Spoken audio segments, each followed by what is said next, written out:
Now, you will remember this next story. We certainly do. It hit the headlines back in March 2010. A guest house in Bristol refused to let two men take a double room because they were gay. They were told by the owners that as Christians they don't let unmarried couples sleep together. Well, John and Michael put in a complaint to police, and yesterday they were ordered £1,800 each for injury to their feelings. They're with us now, as well as Andrea Williams from Christian Concern. Morning to you all. You must feel vindicated by this. Yes, yeah, we're delighted. Yeah, very pleased. Take us back to what happened then when you turned up at this B&B. Yeah, we should say it was in Cookham and not in Bristol. In Cookham, OK. Yeah. We were just told that we couldn't stay in the room because it was a double bed and it was against her convictions. And what was your reaction to that? Complete surprise. In fact, wondering if we'd really misheard, I think, was the initial thought. But we hadn't misheard and we left. And it was in what they have said is that actually it wasn't because you were gay, it's because you're unmarried. And if it had been a heterosexual couple who were unmarried, she would have also said no to them. What did you make of that? Well, she never asked us if we were married or in a civil partnership, at least. And I'm not sure that she would ever believe that two men could be married, if you see what I mean. Yeah. I wouldn't want to put words in her mouth, but... Andrea, there's something wrong with this, isn't there, really? This person is running a business. It should be open to all without discrimination. Well, there's certainly something wrong with this. Suzanne Wilkinson and Micah, her husband, ran their business from their home, and they had very deeply held convictions, biblical convictions, that all sex outside of marriage is contrary to God's purposes.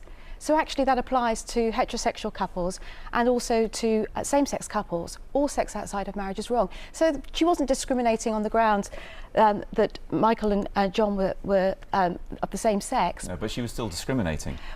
She was in our society, there are millions of people, millions, that love the Lord Jesus Christ, that believe in the Bible, and actually believe that sex is something very beautiful that ought to be kept only for marriage. Now, what are we going to say to all those people that have those kind of convictions? Are they going to be taken out of the public space?